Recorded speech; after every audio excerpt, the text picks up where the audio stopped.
Welcome to the story of Ya. It is a story of love, heartbreak, and unbreakable bonds of family. Meet Ya and Kwame, a beautiful couple whose love story was the envy of the town. Ya is the mother of 4 beautiful girls, Ya, Viet, Yvonne, and Yolanda. Ya's life was filled with joy and laughter, but her husband Kwame had a different dream. He longed for a son to carry on his name. Kwame's friends always taunted him at the guy's outing, telling him that his 4 daughters are not equal to his son. Kwame thought over that statement at night for days until he slipped into depression. But who will inherit my name and maintain the lineage? Certainly not my daughters, he said. He began to shout at his wife, Ya, asking her to give him a male child or risk being thrown out. Few days later, his mother, Madam Kwame, called Kwame his son. When will you give me a child, Kwame? Girls are another man's property. Don't you want to continue your lineage? Kwame, my son, get another woman pregnant and let him give you a strong baby boy, Madam Kwame told his son. Kwame could not but slip into more depression. On the other side, Ya cried for days over the sudden change of his once lovely husband. Kwame began to come back late at night. Ya will confront him, but it does always end in fights. Sometimes the quarrels wake the children up who come out to watch them. Ya became a shadow of herself. Kwame stopped taking care of his family. The children always cry for food. After some days, she called her mother-in-law, Madam Kwame. But Madam Kwame replied her, "Give me a grandson, Ya. Give me Kwame, another Kwame that you have married to. Your girls are nothing to me." On the other hand, Kwame always gave her mother feedback on his recent behavior to his wife. Since Kwame stopped taking care of his family by providing money for them, Kwame's daughters will always cry for food to their mom, Ya, who was a stay-at-home woman. She will always call her friends asking for money to feed her kids. Sometimes she will beautifully dress them up so they can visit their friends in order to feed them. After some time, she visited an older woman, Quincy, who was also a friend to her. She related her challenges to her. Quincy consoled and loaned her some money to start up a thrift business popularly known as OK. She started up the business in the popular market. Since the children do not go to school any longer, in the morning, she will feed the children and make them to sleep on a mat before she goes for business. She warned them never to make noise so that the neighbors won't know that they were around. Kwame tried to stop the business, but Ya refused to yield to it.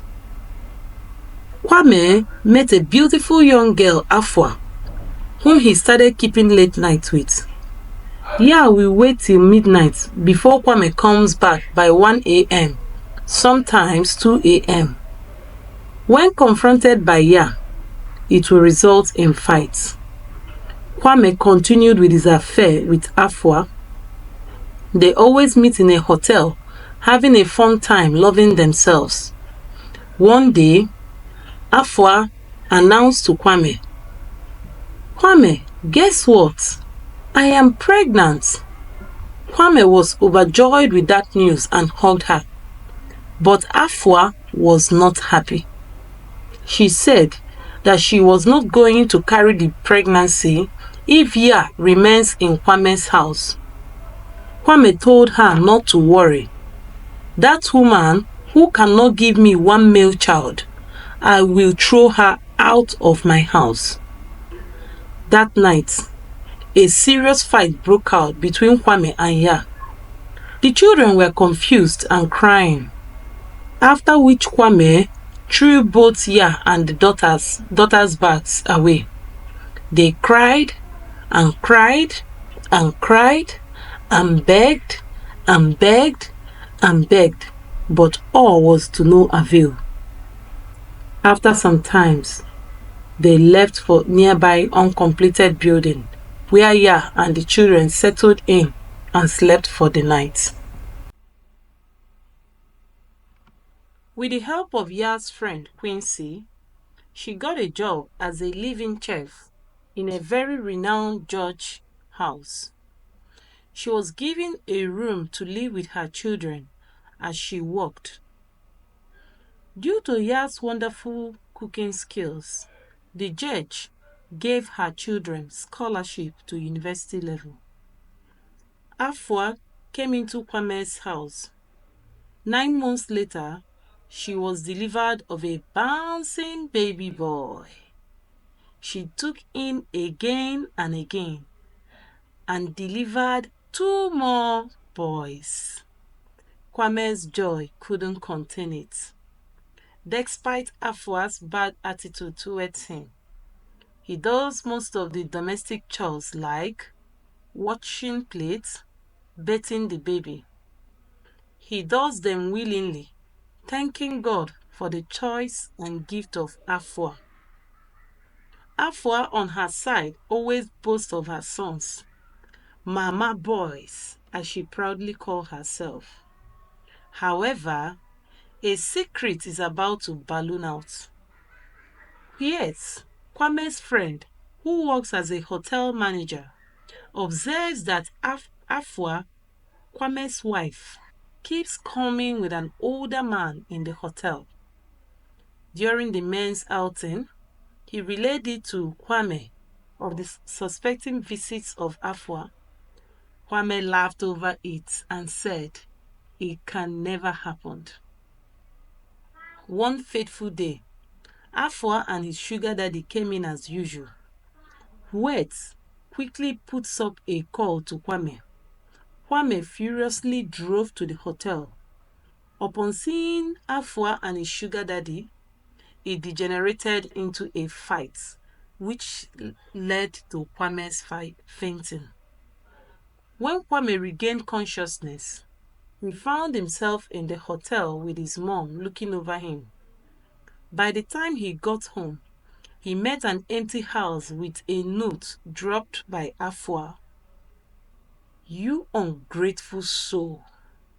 I gave you 3 strong boys. Can you make a woman give birth to a male child?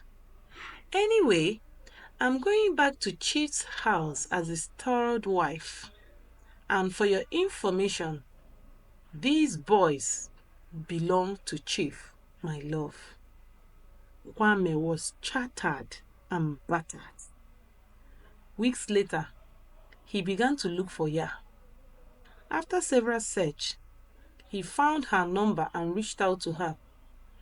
They met in a mall. "Stay away from me, Kwame. If you could drive me and your daughters away that night, you can do anything. Stay away from me. God is our providence." Kwame tried talking to her persistently, saying that he was sorry and asking that they come back as one family. Ya replied, "That will never happen. Stay away from me."